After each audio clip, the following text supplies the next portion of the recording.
विश्वामित्र प्राचीन भारत के अति प्रसिद्ध ऋषियों में हैं। रघुकुल में वशिष्ठ और विश्वामित्र की बहुत पहुंच थी। भगवान राम पर आधिपत्य को लेकर यह दोनों ही ऋषि एक दूसरे से प्रतिस्पर्धा में थे। जहां विश्वामित्र राक्षसों के संहार के लिए भगवान राम को ले गए थे और वे ही उन्हें राजा जनक के यहाँ होने वाले स्वयंवर में लेकर गए थे, तो दूसरी तरफ ऋषि वशिष्ठ रघुकुल के आचार्य थे। विश्वामित्र जन्म से ब्राह्मण नहीं थे। इनका पूर्व नाम राजा कौशिक था। एक बार वे अपनी विशाल सेना के साथ जंगल में निकल गए थे और रास्ते में पने वाले महर्षि वशिष्ठ के आश्रम में उनसे मिले। महर्षि वशिष्ठ ने उनका और उनकी सेना का सत्कार किया और सबको भोजन कराया।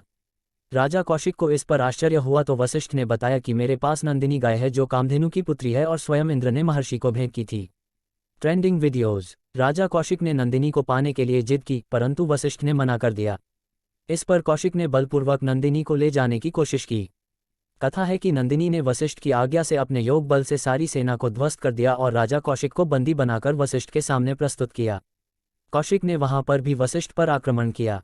महर्षि वशिष्ठ ने क्रोध में आकर राजा कौशिक के एक पुत्र को छोड़कर बाकी सभी को शाप देकर भस्म कर दिया। इस घटना के बाद राजा कौशिक ने राजपाट को अपने पुत्र को सौंप दिया और हिमालय में जाकर भगवान शिव की घनघोर तपस्या की और वरदान स्वरूप कई दिव्यास्त्र प्राप्त किए। इसके पश्चात वे पुनः महर्षि वशिष्ठ से युद्ध को प्रस्तुत हुए। वशिष्ठ ने उनका हर अस्त्र नष्ट कर दिया और ब्रह्मास्त्र का संधान किया। सभी देवताओं ने आकर वशिष्ठ से प्रार्थना की और उन्हें शांत किया तथा वशिष्ठ ने ब्रह्मास्त्र को वापस ले लिया।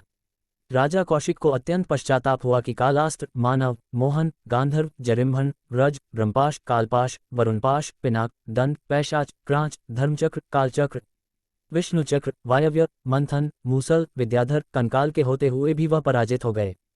उन्हें ज्ञान हुआ कि क्षात्र बल से ब्रह्म बल श्रेष्ठ है। उन्होंने पुनः तपस्या की और ब्रह्मा ने उन्हें राजर्षि पद प्रदान किया, परंतु वे संतुष्ट नहीं हुए।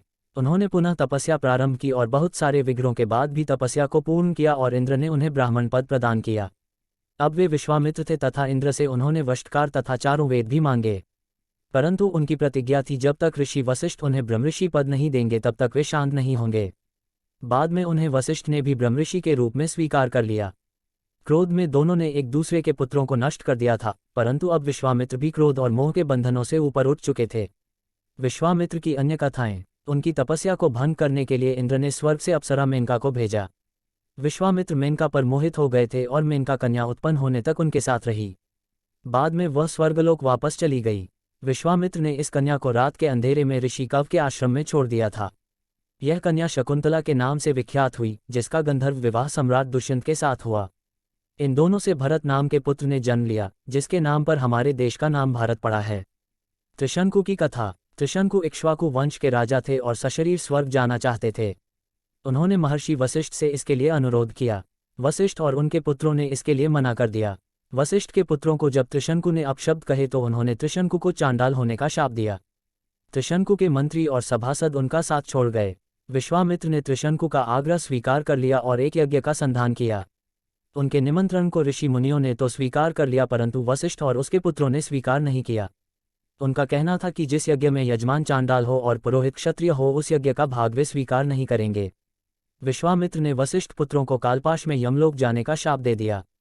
अन्य सभी ऋषि मुनि भयभीत होकर यज्ञ में शामिल हुए, परंतु देवता नहीं आए।